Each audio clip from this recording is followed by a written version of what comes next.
हे आयुक्तालय अल्पसंख्याक आयुक्तालयाची स्थापना करण्याचा निर्णय राज्य शासनाने मार्च 2024 मध्ये घेतलेला आहे।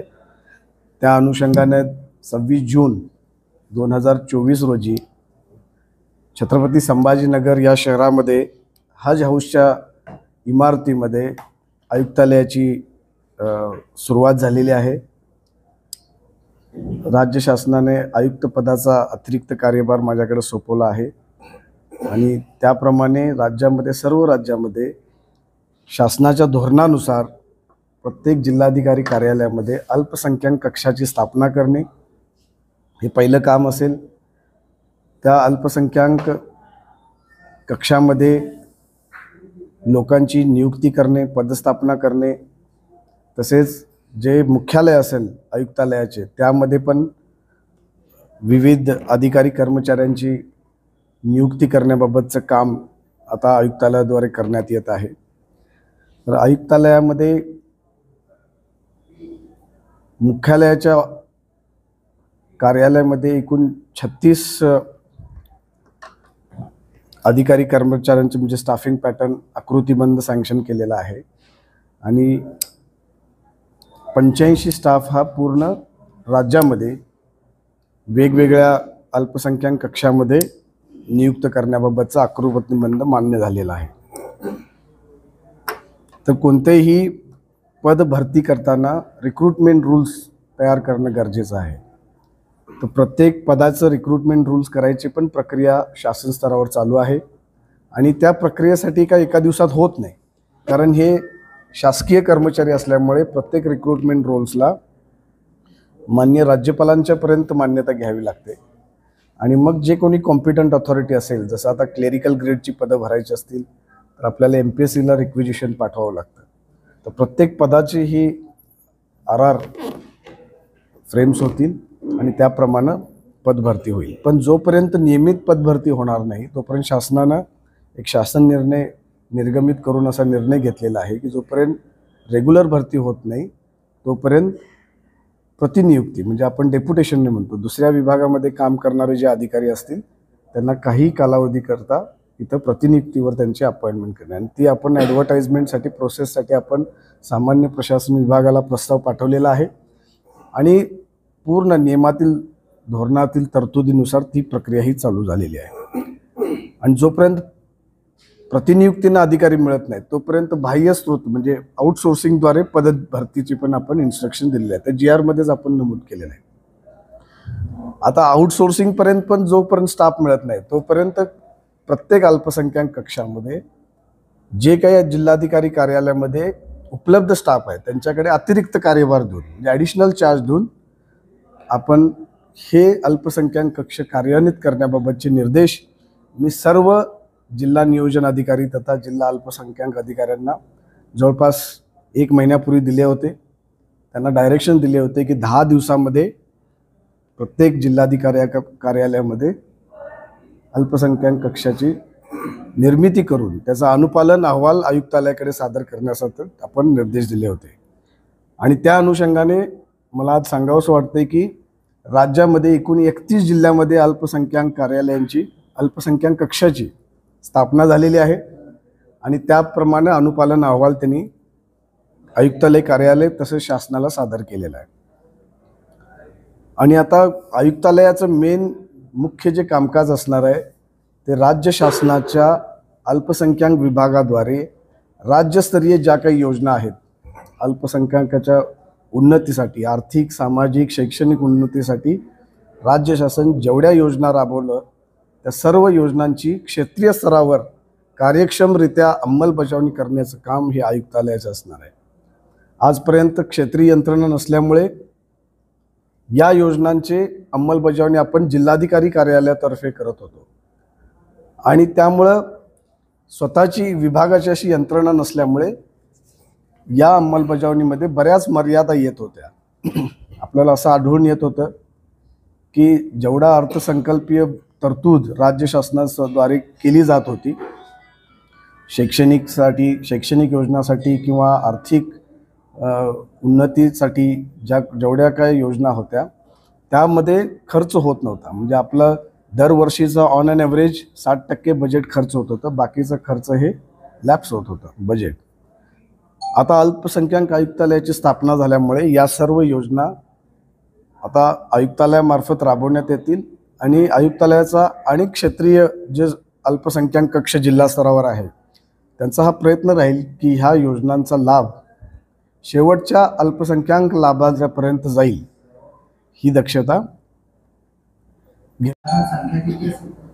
75 विद्यार्थी अर्ज 41 विद्यार्थ्यांचे अर्ज आलेले आहेत, कारण त्यांचं 2 सेशनमध्ये अकॅडमिक वर्ष चालू होतं, एक सप्टेंबरमध्ये आणि दुसरं जानेवारीमध्ये फॉरेन एज्युकेशनचं. तर आपल्याला ती प्रक्रिया आपल्याला तातडीने चालू करायची असल्यामुळे हे सगळं फायनल झाल्यानंतर आपल्याला फार कमी वेळ मिळाला. त्यामध्ये आपण जाहिरात दिली आणि त्या जाहिरातीला प्रतिसाद म्हणून जवळपास 40 विद्यार्थ्यांचे अर्ज आपल्याकडे प्राप्त झालेले आहेत. म्हणजे हे post graduate courses, post graduate diploma courses किंवा PhD कोर्सेस, डॉक्टरेट कोर्सेस.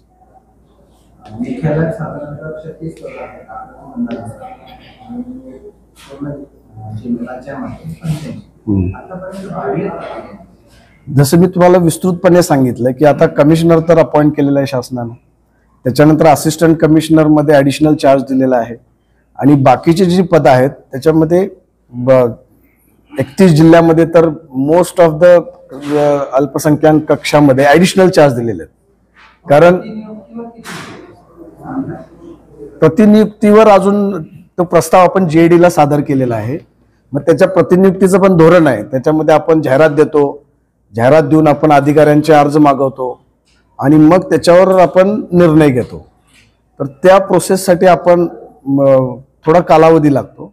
त्यामुळं प्रत्येक जिल्ह्यामध्ये जे काही एक्झिस्टिंग स्टाफ, कारण जिल्हाधिकाऱ्याकडे ऑफिसमध्ये म्हणजे जवळपास 90% कार्यालयामध्ये जिल्हा नियोजन अधिकारी हेच अल्पसंख्याकांची योजना राबवित होते. यापूर्वी काही ठिकाणी RDC काम करत होते, काही ठिकाणी उपजिल्हाधिकारी, सामान्य प्रशासन विभाग, म्हणजे प्रत्येक जिल्ह्यामध्ये वेगवेगळी यंत्रणा होती. आता ती सगळी यंत्रणा आपण स्ट्रीमलाईन केलेली आहे आणि प्रत्येक जिल्ह्यामध्ये एक अल्पसंख्याक कक्ष निर्माण झालेला आहे आणि त्याच्यामध्ये जे जिल्हा नियोजन अधिकाऱ्यांच्या खाली, नियंत्रणाखाली जो स्टाफ काम करत होता तिथंच आता आपण त्यांना ॲडिशनल चार्ज, पण आता ते कक्ष फंक्शनल झालेलं आहे. म्हणजे मी तुम्हाला पहिलं सांगितलं रेग्युलर भरती हा एक पर्याय, त्याला रिक्रुटमेंट रूल्स फ्रेम व्हावे लागतात, तोपर्यंत रेग्युलर भरती आपण करू शकत नाही. ते न झाल्यामुळे आपण प्रतिनियुक्ती हा दुसरा ऑप्शन आहे आणि इमिडिएट चालू करायसाठी ॲडिशनल चार्ज म्हणजे एक्झिस्टिंग.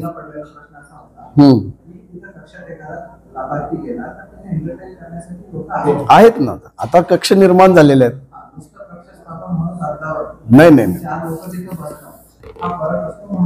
नाही नाही, तिथं तुम्हाला प्रत्येक ह्याला एक चार्ज, आता जसा मला चार्ज, मी डेप्युटी सेक्रेटरी आहे पण मला आयुक्ताचा चार्ज दिला, मी येऊन इथं काम करतो, तसंच ॲडिशनल चार्ज दिल्यानंतर आता त्यात काही असतं का, सपोज डॉक्टर झाकीर हुसेन मदरसा मॉडर्नायझेशन एक योजना आहे, तर त्याच्यामध्ये अगोदर GR मध्ये काय तरतूद होती की जिल्हाधिकारी यांच्या अध्यक्षतेखाली ती कमिटी होती, ती पहिल्यांदा स्क्रीनिंग करत होती. मग आता आपल्याला काय करावं लागेल, ते आता जिल्हा अल्पसंख्याक अधिकाऱ्याच्या अध्यक्षतेखाली कमिटी करावं लागेल. मग त्याच्यामध्ये त्या GR मध्ये धोरणात्मक चेंजेस करावे लागतील. मग ही पण प्रक्रिया आता ही कंटिन्युअस प्रक्रिया असणार आहे. पहिल्यांदा ती आपल्या कक्ष निर्माण करणं गरजेचं आहे. जोपर्यंत कक्ष होत नाही तोपर्यंत आपण धोरणात्मक निर्णय करू शकत नाही आणि धोरणात्मक निर्णय झाल्यानंतर त्याचं इम्प्लिमेंटेशन तो कक्ष करेल. So it is a continuous process आणि ते होतंय. आपण एकदम टाइम बाउंड ह्याच्यामध्ये आपण त्याचं दररोज आपण त्याचा आढावा घेतो. आमची एक डेडिकेटेड टीम मंत्रालयातून काम करते, आयुक्तालयामधूनही काम करते आणि येणाऱ्या काही काळामध्ये आपल्याला पूर्ण क्षमतेमध्ये आयुक्तालयामध्ये पण स्टाफ मिळेल. आता माझ्याकडे भरपूर अर्ज आले आहेत, जे डेप्टी कमिशनरसाठी, असिस्टंट कमिशनरसाठी, क्लेरिकलसाठी लोक अर्ज करतात. कारण डेप्युटेशनवर ज्यावेळी कुठलीही अपॉइंटमेंट करायची असते तर त्या संबंधित अधिकारी कर्मचाऱ्याची विनंती असणं गरजेचं असतं. डायरेक्ट डेप्युटेशनवर कोणी पाठवू शकत नाही. जसं बदलीनं शासनाला अधिकार आहेत बदलीनं कुठेही पाठवायला, पण प्रतिनियुक्तीनं पाठवायला शासनाला अधिकार नाही. त्या संबंधित अधिकाऱ्याची विनंती आली पाहिजे की मला इथं प्रतिनियुक्तीनं जायचं आणि त्या विनंतीचं मग फॉलोइंग ड्यू प्रोसेस विचार करून आपण त्याच्यावर निर्णय घेतो. आपण सर सांगितलं की अल्पसंख्याक विभागाचा पैसा खर्च होतो, परंतु बदरचा आधुनिकीकरणासाठी जे आपण मागच्या 2 वर्षापूर्वी ऍड दिली होती त्याचा 1 रुपया अद्याप घेतलेला नाही. त्याचे 122 प्रस्ताव आपल्याकडे पडून आहेत आणि आपल्या विभागानं सांगितलं की आमच्याकडे याच्यासाठी निधीच नाही. यावर्षी पुन्हा तुम्ही जाहिरात काढली त्याची. नाही, त्या योजनेचं स्वरूप असं होतं की 2 गोष्टी आहेत. आपल्याला हे समजणं गरजेचं आहे की अनुदानित शाळा आणि मदरसा मॉडर्नायझेशनची स्कीम आहे, ह्याच्यामध्ये जो मागेल त्याला आपण द्यायची तरतूद आहे.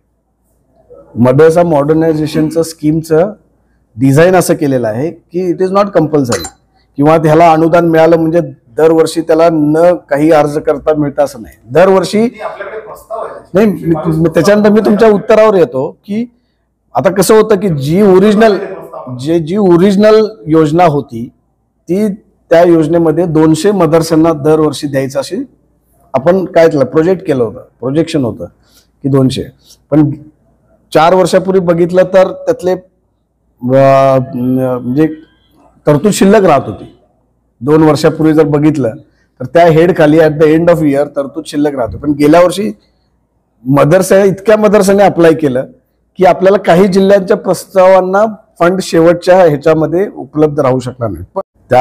त्याबद्दल माननीय मंत्रिमंडळाचा निर्णय झालेला आहे, शासन निर्णय निर्गमित झालेला आहे आणि त्याचं मुख्यालय देखील छत्रपती संभाजीनगर येथे स्थापन करण्याचा निर्णय घेण्यात आलेला आहे. या संस्थेच्या स्थापनेसाठी प्रधानमंत्री जनविकास कार्यक्रम जो गव्हर्नमेंट ऑफ इंडियाचा कार्यक्रम आहे त्या अंतर्गत जवळपास 125 कोटीचा प्रस्ताव आपण केंद्र शासनाकडे एक कन्सेप्ट नोट पाठवलेली आहे आणि विभागाचा हा प्रयत्न राहील की केंद्र शासनाच्या आर्थिक सहाय्याच्या माध्यमातून छत्रपती संभाजीनगर या शहरामध्ये एक residential minorities research and training institute ज्याला आपण मार्टी असं संबोधतो याची पण निर्मिती लवकरच करण्याचा प्रयत्न राहील.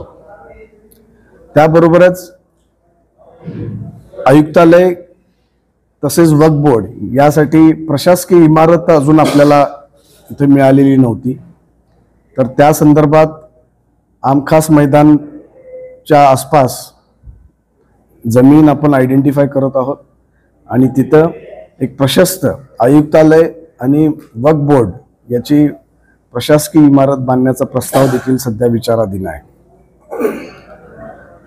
आता या आयुक्तालयाच्या माध्यमातून जसं स्कॉलरशिप्स असतील, आपण काही प्रोफेशनल कोर्सेस आहेत, प्रोफेशनल कोर्सेससाठी शासनाकडून अगोदर 25,000 एवढी स्कॉलरशिप देण्यात येत होती, पण त्याचं आता वाढवून 50,000 एवढं आपण त्याचं स्कॉलरशिपची मर्यादा केलेली आहे. त्याबरोबरच जे नॉन प्रोफेशनल कोर्सेस आहेत त्यांना 5,000 रुपये असं आपण स्कॉलरशिप देतो. आता या स्कॉलरशिप देण्याच्या जी प्रोसेस आहे ते पण स्ट्रीमलाईन करण्याचं, इफेक्टिव्हली राबवण्याचा प्रयत्न हा आयुक्तालयामार्फत करण्यात येईल. तसेच आपण राज्य शासनाने यावर्षी परदेशी शिष्यवृत्ती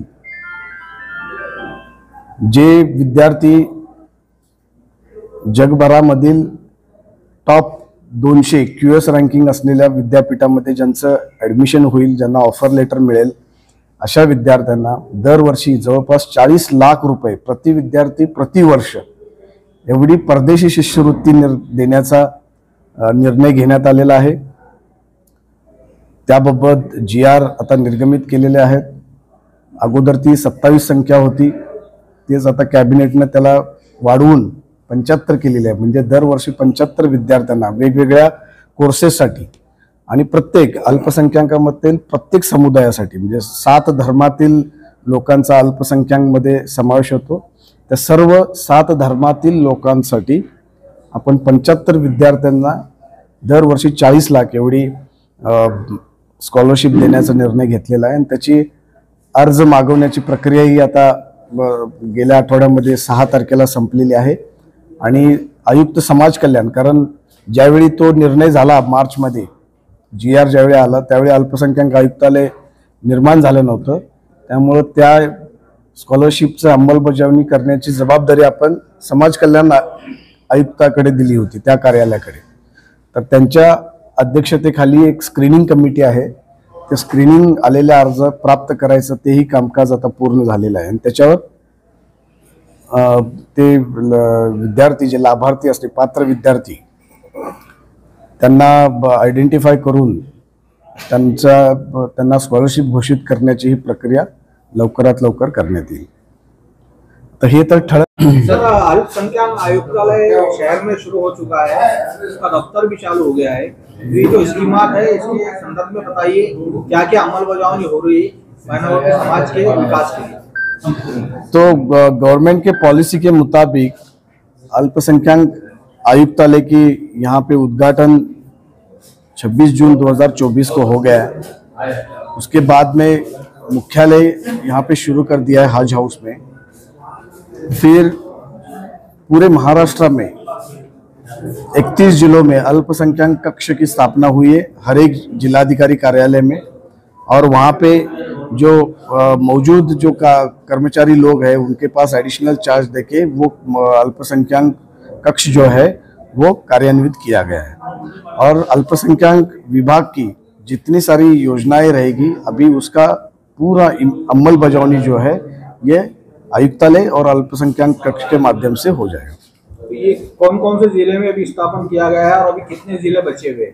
मैं बोला कि हाँ, कक्ष जो है वो 31 जिले में हो गए, 5 जिलों में बाकी है. कितनी स्कीमात चल रही है सब इसके जरिए, आयुक्तालय के जरिए? जितने भी अल्पसंख्यक विभाग की जो भी स्कीम है, जो शैक्षणिक आर्थिक उन्नति के लिए और सामाजिक उन्नति के लिए जितने भी स्कीम्स है, जो गवर्नमेंट राज्य शासन ये स्कीम जो शुरू कर दी है, वो सब स्कीम आज अल्पसंख्यक आयुक्तालय के माध्यम से उसकी अमलबजावनी. तो सालाना बजट इसका कितना होगा? उद्घाटन कब होने वाला है?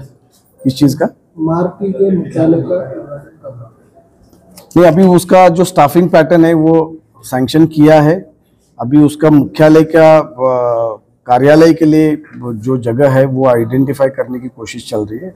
उसके बाद हम उसका सीएम इनॉग्रेशन. एकनाथ शिंदे ने मुक्ति संग्राम के दिन उनके भाषण में कहा है कि बहुत जल्द शहर में ये तो माटी को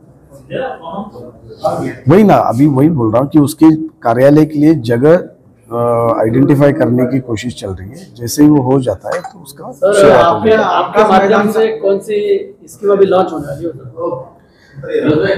जैसे अभी अल्पसंख्यक विभाग के द्वारा विद्यार्थियों के शैक्षणिक इसके लिए स्कॉलरशिप दी जाती है. ये स्कॉलरशिप का पूरा अमलबजावनी आयुक्तालय से हो जाएगा.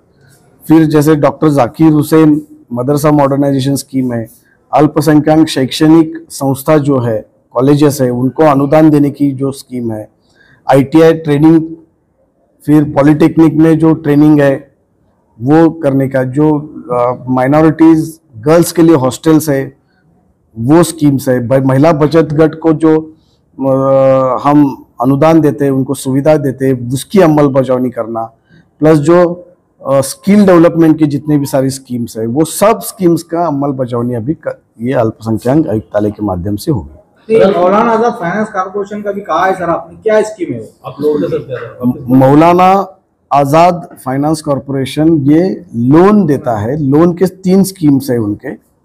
जो टर्म लोन जिसको बिजनेस लोन हम बोलते हैं वो एक है. फिर एजुकेशनल लोन देने का स्कीम मौलाना आजाद कॉर्पोरेशन देती है. और जो महिला बचत गट है वो माइक्रो फाइनेंस देने का स्कीम है. तो ये तीनों भी जो स्कीम है वो उसका अमलबजावनी मौलाना आजाद आर्थिक विकास महामंडल के माध्यम से होता है.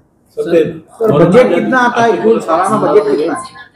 अभी रिसेंटली स्टेट गवर्नमेंट ने जो गवर्नमेंट गारंटी थी नेशनल कॉरपोरेशन से लोन लेने के लिए, वो 30 करोड़ से 500 करोड़ तक बढ़ाई है. उसमें से जो पहला इंस्टॉलमेंट 35 करोड़ का लोन नेशनल कॉरपोरेशन पे दिया है. और अभी हम कल से 21 तारीख से 5 अक्टूबर तक उसका लोन डिसबर्समेंट करने के लिए एप्लीकेशन हम ले रहे हैं. सर उर्दू के ऊपर आपने कुछ कहा है, क्या प्रोग्राम है बताइए? उर्दू अकादमी में उर्दू साहित्य अकादमी के माध्यम से एक गेटवे ऑफ इंडिया के यहाँ पे 26 जनवरी को एक मुशायरा का कार्यक्रम होता है. और दूसरे मतलब रेस्ट ऑफ महाराष्ट्र में 3-4 जगह पे हम मुशायरा का उर्दू मुशायरा का कार्यक्रम लेते हैं।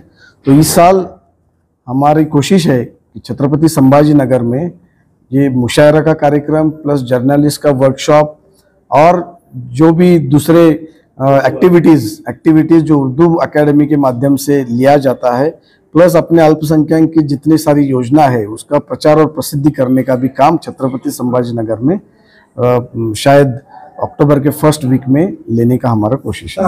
सर अब्दुल सत्तार के हाथ से घोषणा करने वाले हैं। मंत्री अब्दुल सत्तार के हाथ से कल जो उद्घाटन होने वाला है वो कौन सी योजना है उसके बारे में? कल मंत्री महोदय के अध्यक्षता में अभी जैसे मैंने बोला मौलाना आजाद कॉरपोरेशन का जो लोन स्कीम है, गवर्नमेंट नेशनल कॉरपोरेशन जो हमें 35 करोड़ फंडिंग किया है, वो फंडिंग के अनुसार हम एप्लीकेशन का यहाँ पे एक मेड़ावा जो लाभार्थी है उनको गाइडेंस करना, उनका काउंसलिंग करना, उनको जानकारी देना, ये सब करके कल एप्लीकेशन स्वीकार करने का कार्यक्रम कल यहाँ पे रखा हुआ है। सर थेट कर्ज योजना देणार आहे का? सर उर्दू अकेडमी के अभी तक चेयरमैन उस पर आप क्या कहेंगे? नहीं, वो शासन का निर्णय उस शासन स्तर पर चल रही है उसकी कार्रवाई। उर्दू अकेडमी के अंडर में उर्दू अकेडमी के अंडर में उर्दू घर या उर्दू मेला का प्रोग्राम होता है हर शहर के अंदर, और 2-3 साल से नहीं है, लॉकडाउन के बाद से। क्या नहीं, मैं वही बोला ना कि 3-4 जो पॉलिसी है गवर्नमेंट का कि 4 जगह पे हम एक्टिविटीज़ लेते हैं, मुशायरा का एक्टिविटीज़ लेते हैं, वर्कशॉप रहते हैं, कॉलेजेस में हम बढ़ावा देते हैं कि उर्दू मीडियम कॉलेजेस में स्टूडेंट्स का पार्टिसिपेशन बढ़े। तो वो सब एक्टिविटीज़ में जो एक एक्टिविटी छत्रपति संभाजी नगर में हम लेने का कोशिश कर रहे हैं। सर आखिरी सवाल, मार्टी की जो स्थापना की है शासन ने, आचार संहिता लगने से पहले अमलबजावनी चालू हो सकती है? कोशिश तो चल रही है, कोशिश तो चल रही है। आप लोग इतनी बड़ी संख्या में बोर्ड क्या मतलब वो ऑटोनोमस बॉडी है, उसके बारे में मतलब मुझे के अंदर जो कलेक्टर ऑफिस के अंदर जो अल्पसंख्यक आयुक्त है जो बन रहे हैं, अभी तो वर्किंग चालू होने के चांसेस हो गया ना, शुरू हो गया। सर हर जिले में डिस्ट्रिक्ट माइनॉरिटी एडवाइजरी कमेटी होती है। इससे पहले जो कमेटी बनती थी उनकी जो मीटिंग्स होती थी उसमें जो है तो गवर्नमेंट ऑफिसर्स आते नहीं थे, उसको जो तो रिस्पॉन्स नहीं करते थे। वो जो है तो उनका हालांकि हायर ऑफिसर को वहाँ आना चाहिए होता है, लेकिन वो जो है तो अपने पास के क्लर्क को या किसी को भेज के जो है तो काम थकाते थे। तो वो कमेटी अभी आपके अंडर में आएगी? नहीं, मैं वही बोल रहा हूँ कि जो भी अभी जितने भी योजनाएं हैं अल्पसंख्यक के बारे में, जितने भी है, अभी ये स्कीम का बुक है अपने पास, इतने सारे स्कीम्स हमारे अल्पसंख्यक विभाग, अभी वो उसमें कमेटी भी हो सकती है, लेकिन अभी उसका इम्प्लीमेंटेशन का जो भी प्रोसेस है वो हमें स्ट्रीमलाइन करना पड़ेगा और हमें वो जो पॉलिसी है GR है उसमें बदलाव करना पड़ेगा ताकि ये यंत्रणा के माध्यम से उसका इम्प्लीमेंट हो। तो आप जो कमेटी के बारे में तो वो भी देखा जाएगा उसमें। अभी हमने एक मीडिया प्लान बनाया है, जल्द ही आपके पास सब योजनाओं का मतलब जाहिरात करने के लिए शुरू हो जाएगा, आप मीडिया में देखोगे। बोर्डची वार्षिक आमदनी किती आहे, खर्च किती, याचा काही कधी ताळमेळ हिशोब येतो का कधी आपल्याकडे? नाही, वर्क बोर्ड ऑटोनॉमस बॉडी आहे, आता त्याच्याबद्दल मी काय भाष्य करू शकणार नाही आता। तो आपके अंडर में आएगा? नहीं, वर्क बोर्ड हे ऑटोनॉमस बॉडी आहे। आपल्याकडे आले ते काही वर्षभराची आपला एवढा आमदनी एवढी आहे बाबा, एवढा खर्च आहे, कारण त्याच्यावर फार जणांचे आक्षेप आहे। जो मुद्दावर आता जो कायदा येतोय ते त्या अनुषंगानेच येतोय। जे कायदा आणण्याचा प्रयत्न त्याच्यामुळे हे होतोय की वक्फच्या प्रॉपर्टी जी आहे त्याचा फारसा उपयोग समाजाच्या लाभासाठी होत नाही, इतरांच्याच लाभासाठी होतो। तर तसं काही आलंय का कधी बाबा इतकी आमदनी आहे इतका आपला खर्च होतो? नाही, आता त्याच्यावर आता हे तर प्लॅटफॉर्म नाही बोलण्याचं। तेव्हा होता नहीं सर आयुक्तालय की तरफ से जो है वो भी मतलब ये हो गया कि अभी गवर्नमेंट ऑफ महाराष्ट्र ने जो राज्य हमी बोलते हैं गारंटी, गवर्नमेंट गारंटी हम जो देते हैं, जो government of Maharashtra Maulana Azad corporation को देती है, जिसके वजह से नेशनल कॉरपोरेशन अपने को लोन देती है मौलाना आजाद कॉरपोरेशन। तो वो पहले जब से स्थापना हुई कॉरपोरेशन की तब से 2023 तक वो 30 करोड़ थी, अभी वो शासन ने बढ़ा के 500 करोड़ किया है।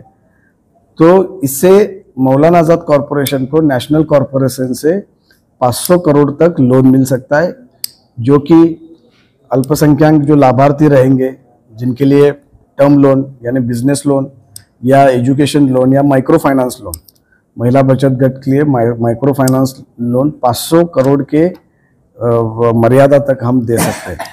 उसके फर्स्ट फेज में अभी उसका ट्राईपार्टेट एग्रीमेंट भी हो गया, फाइनेंस डिपार्टमेंट ने उसका जीआर भी निकाला और फर्स्ट इंस्टॉलमेंट 35 करोड़ का अभी नेशनल कॉरपोरेशन ने मौलाना आज़ाद कॉरपोरेशन को दे दिया है। और उसके ताल्लुक से अभी कल फंक्शन भी है यहाँ पे माननीय मंत्री महोदय के अध्यक्षता में, जहाँ पे हम अभी एप्लीकेशन मंगवा रहे तीनों कैटेगरीज के जो लोन स्कीम है। तो 21 तारीख से 5 अक्टूबर तक उसका एप्लीकेशन का डेट रहेगा, जहाँ पे जो एलिजिबल लोग हैं वो अप्लाई कर सकते हैं लोन के लिए। तो उसका फंक्शनिंग भी अभी अच्छा से स्ट्रीमलाइन किया जाएगा, क्योंकि काफ़ी सारा लोन के लिए अपने को बजट प्राप्त हो रहा है।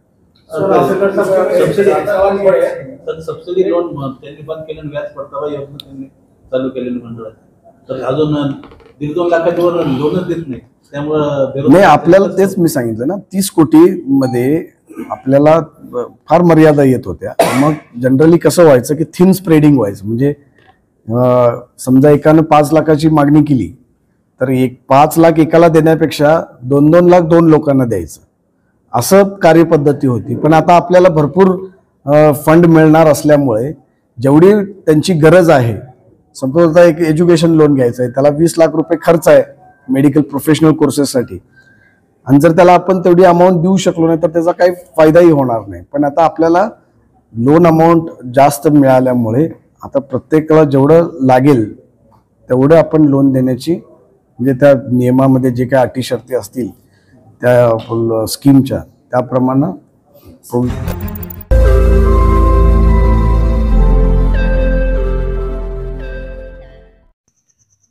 रोज नई खबरों को देखने के लिए हमारे औरंगाबाद समाचार चैनल को सब्सक्राइब कीजिए और नोटिफिकेशन पाने के लिए हमारे बेल आइकन को दबाइए, ताकि हर खबर की नोटिफिकेशन आपको मिलती रहे।